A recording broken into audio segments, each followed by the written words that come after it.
for it to... There it is. That means we're live. We're live. All right. Good morning. So I kind of wanted to let everybody know today that you're making a little bit of a job choice these days if you're in the IT industry, particularly the IT operations side of the house. And kind of the job choice is similar to the one that a lot of Microsoft folks had when PowerShell first came out. Only this is bigger than just Microsoft. And the job choice is real simple. Either you're going to do DevOps or you're going to get really good saying the phrase, "Would you like fries with that?" Because here's the deal. Nobody wants to pay for inefficiency. If your sole contribution to your company is your ability to manually configure servers, you don't scale well, and we just don't have a lot of room anymore for people who don't scale. It's not your fault, though. Right? It's taken us a long time to get to the point where we had the tooling and the techniques and the sophistication to be able to offer something like DevOps to our organizations. But now that we can offer it, you'd better be offering it. It's like trying to sell a car that doesn't have airbags. Nobody's on board with that nowadays. It's just a standard operating feature. And DevOps is becoming a standard operating feature of just about every IT environment, slowly but surely. Here's how it started. We kind of had three different phases. I read a great article on Twitter this morning by a fella in Information Security Magazine. He said IT kind of broke down into three phrases: fast, slow, and no. And it was the software developers who got us fast. They were the ones who realized that they could really quickly iterate their software applications to keep up with changing business demands. Well, it was a great thing, except that somebody had to deploy the software, and that got us into slow. So we got all these agile development techniques, and software developers are able to pump out small incremental releases constantly. And yeah, they shipped some bugs, but because they could change them so fast, they could fix the bugs fast. And then they handed it over to operations, who said, well, it's not our maintenance window, or we have to review it, or it has to go through the change management board, or for whatever reason it is, we just can't deploy it as quickly as you can development. That's not acceptable to anybody. No time should IT, especially operations, be a bottleneck. We're supposed to be the hardware experts and the networking experts. Why are we so slow? The no side, of course, is IT security. That's a different conversation. Right now, though, we want to focus on getting operations up to speed. And it's a fairly simple kind of idea: infrastructure as code. In other words, instead of running around all your servers and managing them individually and pushing buttons, stop treating your servers like pets, as my friend Jeffrey Snover says, and start treating them like cattle.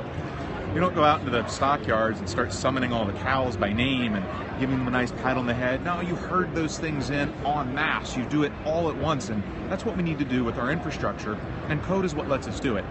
You've got orchestration tools like Ansible, Salt, Puppet, and Chef. You've got underlying technologies like Microsoft's desired state configuration.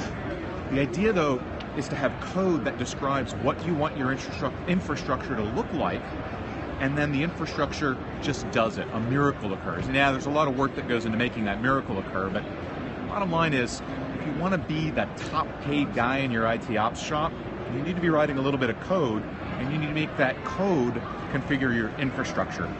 That's the way we all move ahead. So if you're not already on board, put a little plug in here. Pluralsight has got a lot of training that you might not realize is very DevOps friendly. In the Microsoft space, we've got PowerShell and desired state configuration. We've got some Puppet training coming along, a little bit of Ansible here and there. And if you're not in Microsoft space, we've got all the tools to Bash, Python, that's kind of the more Linux space. The point is to take all these different things, get really good at them, and then start making your infrastructure more fast instead of slow. Want to take some questions? Yeah, let's do some questions. Let's see if we can get some Q&A.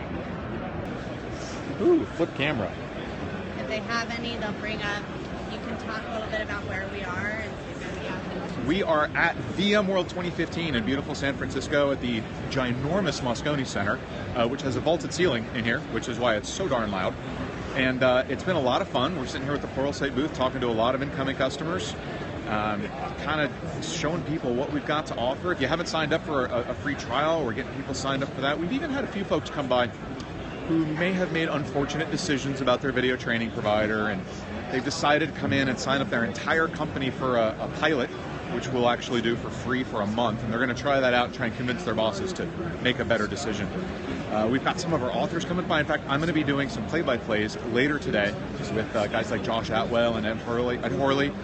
Should be really interesting, and we'll have those up on our library soon. But kind of getting back on the DevOps topic, and feel free to pop some questions in here if you want to. I'd love to hear from you. Kind of getting back to the DevOps topic for a little bit. It seems like we've been bombarded with marketing terminology recently, right? We had cloud, we had what was that? Internet of Things. That's the newest one. And there's a lot of people, companies, fortunately, who are they're trying to co-opt the DevOps word and use it for their own purposes because they sell tools that kind of lead to that. But I want you to know that DevOps is not a marketing term. DevOps is a very, very real thing. And it simply means moving your infrastructure faster and more agile. And what does that mean? Well, I think the biggest challenge is you've got to have a cultural recognition that you are going to break something.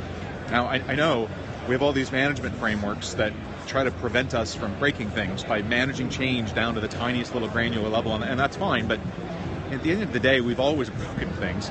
The things always break at some point.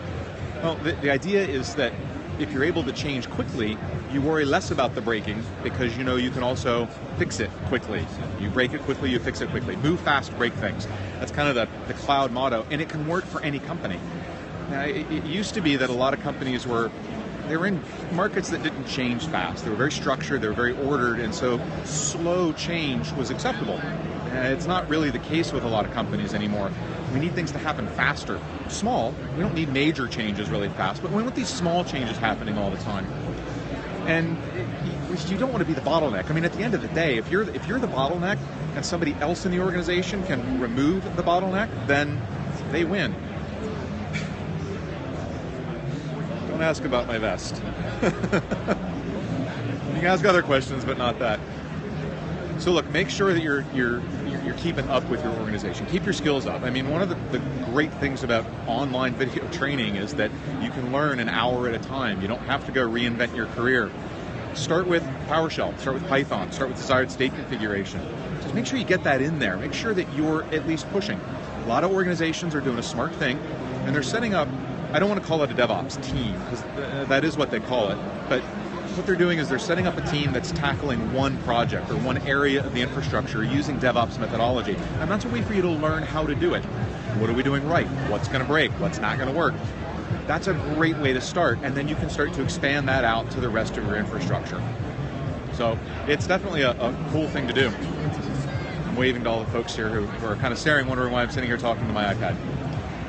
So look, make sure you're keeping up on this. You don't want to be the one asking, do you want fries with that? Make sure you're the one saying, here's how we're going to move our infrastructure forward faster.